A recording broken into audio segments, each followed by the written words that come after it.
इसका नाम भूलिए। भूलिए। हाँ। कितने का ये? 1 करोड़। 1 करोड़ का। हाँ। कितने मन का ये तकरीबन 35-36 किलो की है। 35-36 किलो का? हाँ। अच्छा, तो क्या खासियत है इसकी?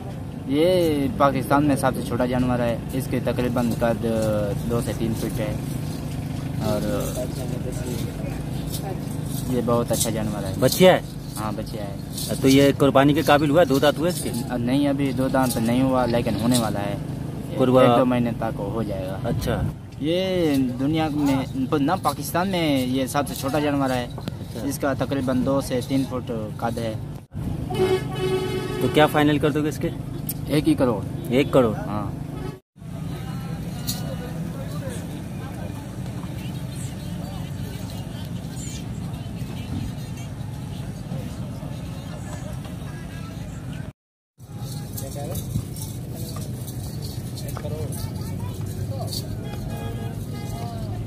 कितने मन का ये?